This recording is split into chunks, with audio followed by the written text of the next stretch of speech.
Awesome. Is my sound all right? Yep. So, Cool. hi guys, welcome to the 101 in 10, where you get to see your favorite artists from around the world 101 in 10 minutes. I have this great artist that I want to introduce you guys to. He is this singer-songwriter. He has this really rock, alternative, funky, and it's very authentic style of his music that come across in his songwriting that's very relevant and catchy. And I just love the beat to his music because you can really definitely feel his heart and soul when he talks about his music, which is his healing. So with no further ado, help me welcome to the 101 in 10 stage for the very first time, Mr. David Garbers. Hey, what's up? Hey guys. Yay! I probably Thank you pronounced for having me. You're welcome. And I probably pronounced his name incorrectly because American people we say it differently. But I believe you're from where, the UK? No, I grew up in Gaborone, Botswana, in Southern Africa. Okay.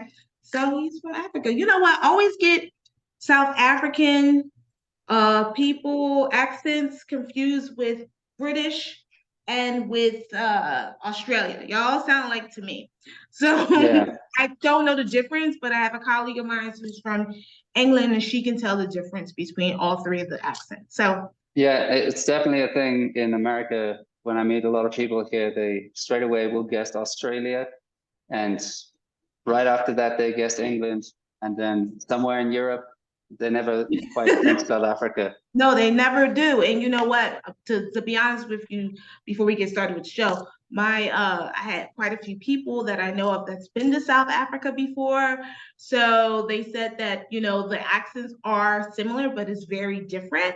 And I would love to go because I heard the country is just so amazing and so beautiful and right near the Indian Ocean. So Yeah, well, yeah, South Africa, a great place to go is Cape Town.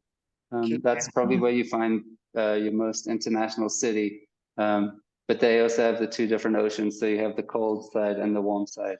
wow, But okay. That's why your music is so unique and different because of the fact that you have this influence that you're pulling from. So let's get down to it. Let's talk about your musical influences as an artist and who were your influences growing up and what made you become the artist that you are today? all right, good question. So as a kid, I was probably most influenced by a band called Caesar, who was a rock band from South Africa that moved to the States. They were kind of the proof for myself and my friends that bands from, or rock bands from Southern Africa could actually kind of make a career of it for themselves. So it kind of started out with listening to that. Aside from that, obviously more alternative rock bands like Three Doors Down, Nirvana, um, Alter Bridge, Creed. There's a lot. It's quite a list, but it's not only so much the alternative rock music. There's heavy metal that I enjoy, and it can go all the way from heavy metal to really light rock to acoustic music to songwriter stuff to pop to electronic. Um, yeah, so it's kind of a wide kind of palette.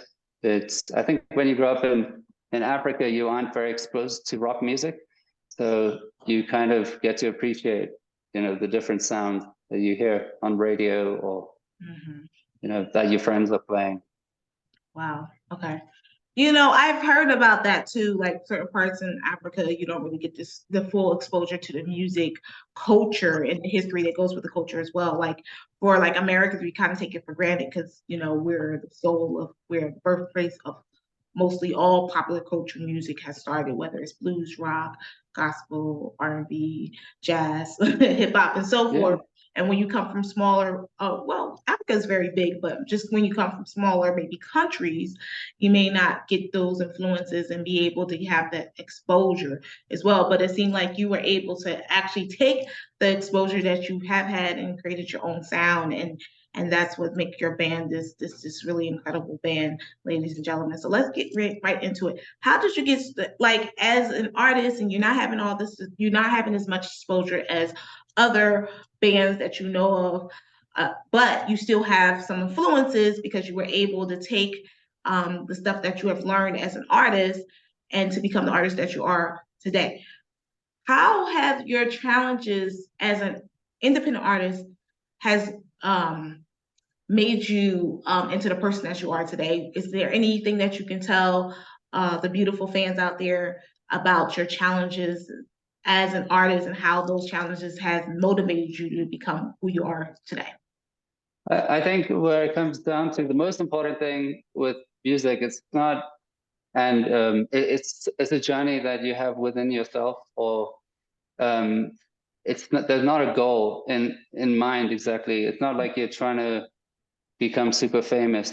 At first, when you start playing music, it's just it might just be something to pass the time, or it's something that kind of will, steal your attention away from doing other more boring things. I think growing up in Botswana, there wasn't so much to be exposed to in terms of sports and stuff like that. So myself and my friends just kind of found ourselves just sitting around, and one day we were kind of dreaming a little bit, going like, hey, it would be great to be able to play music. And that's kind of where it started. And I think the most important thing was that journey. And when we started writing songs together as kids, some of that stuff never got released, but it was something that just inspired us. And over the years, that we were playing, even in the first 2 years of starting that first band, we would listen to recordings. Every now and then we would record ourselves and listen back and go, hey, how much does this song suck? Or how is this? And you would be able to see the progression happening even in a couple of months. So you like record something, and then you listen to it and you kind of see what you might not like, or you kind of critique it. And I think just over the years, you could keep on developing that and trying to find out what you enjoy about yourself. I think with songwriting, even coming down to the lyrics that you write, you will write a line and you go, okay, that's cool. And then you move on to the next line, and you won't move past that until you kind of satisfied with that next kind of piece of it. So you basically, you will have a bar that you'll set what you think is good enough, and then you'll just try aim for that. And I guess over the years, as you keep on doing that, your bar actually gets higher, but it's actually I don't know. Because you just slowly keep improving. And it's only when you look back on it that you actually realize how you progress. Even at the time, you might think, oh, this is okay. But yeah, I don't know. And I think that, I'm sorry, David. I'm sorry. Continue. Were you done? No, that's, yeah. Okay. No, because I think it's great that you're saying that, because I think in music, especially, there's transformation. And when we listen to artists who came out 20 years ago and see their music now, you can see there's a transformation inside themselves and then inside their music. And I believe as people, human beings, we should always be forming into or evolving into a new person. You shouldn't be the same person that you were 20 years ago today. It's just like I tell people, like, the things that you may like or you're into at 15, 16 years old, you shouldn't be into at 20, 26 and 27 years old. You start to evolve. And if you are, that means that you're not evolving into a better person, because I know through just my evolution of being a human being, there's things that I liked maybe 10 years ago that I don't like now. So, and it's things that change when it comes to the musical experience, your musical taste, your musicality changes, your writing changes, your things just improve. So you're going as well, the people you associate with might change, or over the years you might be playing with different players. So there's always the progression, not only within yourself and what you're creating, but also what I would say the biggest difference is when you're able to create with other people that inspire you, because they will bring a different perspective onto your idea that you might not have seen, and it kind of can take your song in a whole different direction or give it a different feel. And there's a lot to be said for that, because we don't exactly always create music on our own. A lot of the time it's a collaboration or it's a communication. Correct. Now, what's real quickly, what's the popular culture music in Botswana? Because I don't know the musical culture there. So what is some of the popular music that has been like a little bit challenging, but also been unique to you and your band as well? Because I believe when you have more of a maybe popular music culture that's going on, like I know that what is it called?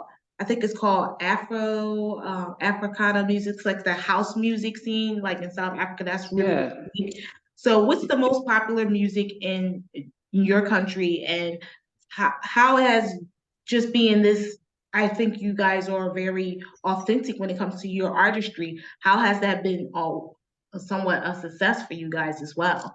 Can you tell me a little bit about the music and tell a little about the success as being music? yeah. So there's not a big music culture in Botswana. I'm trying to think of even tribal music. There's a little bit of it, but it's not in popular culture.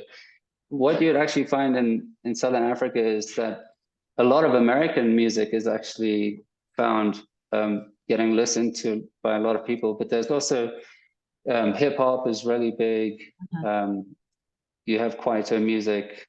There's the one interesting thing about Botswana, where I grew up, is there's a heavy metal music culture as well that has been kind of celebrated around the world. It's kind of a rare thing where you have African people dressing up in leathers and spikes and walking around with skulls, and it's quite unique. So that, I would say, the heavy metal culture in Botswana probably influenced us most when we were starting out playing music here.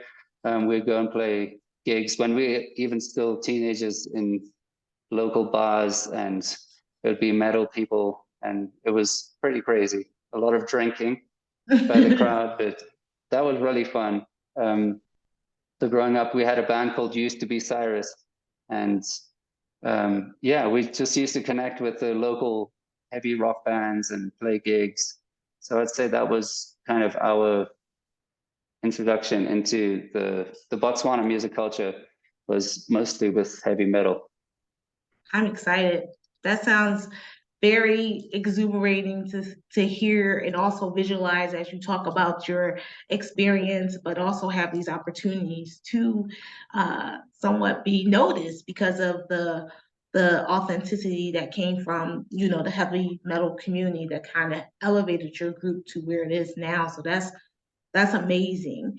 Because I've never heard about the heavy metal community in Botswana, and this is a great way to get people more exposed to it as well, and let people know there's other music other outside of hip hop and R&B and tribal music that people can listen to in Botswana. For sure, if anyone's interested to see it, you can search the documentary called March of the God, that was done by Italian film producers. And we've had people from BBC and around the world come out, and there's people that have taken photos and made like gallery exhibits around the world, kind of exposing this kind of very niche, I guess, culture in a way. It's quite cool. This is great. Now I want to talk, we can't talk about all your music, but I want to talk about your song Existence. And I feel like it goes in regards to what we've been talking about, your existence as this artist, as this group. Can you tell me how you came up with that song? What was some of the inspiration or creative process for that particular? Okay, so that song, there wasn't much kind of thought that went into it when I wrote it. It's a song that I kind of came up with in 2016.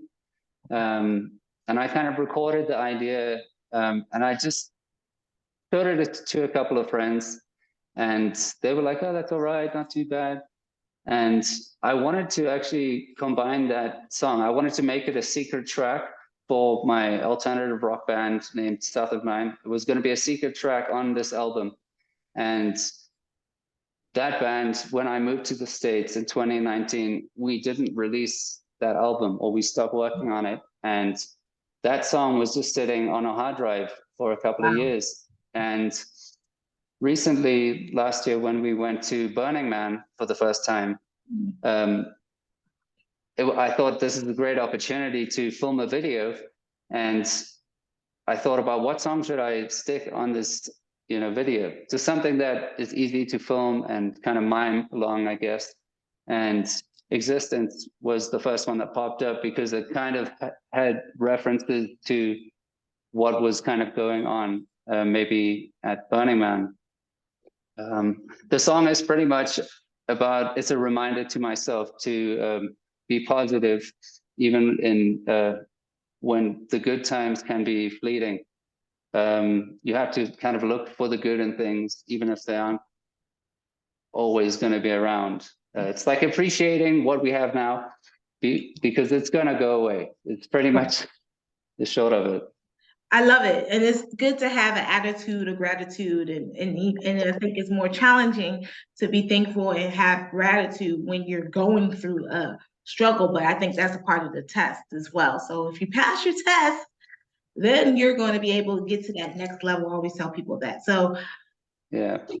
I'm sorry, David, what were you going to say something else? No, okay. Can you tell the fans out there, how can they get in hold of you for bookings, upcoming shows, concerts, appearances, and how can they go and find your music? What is your website? Okay, so I have a website, garbersmusic.com.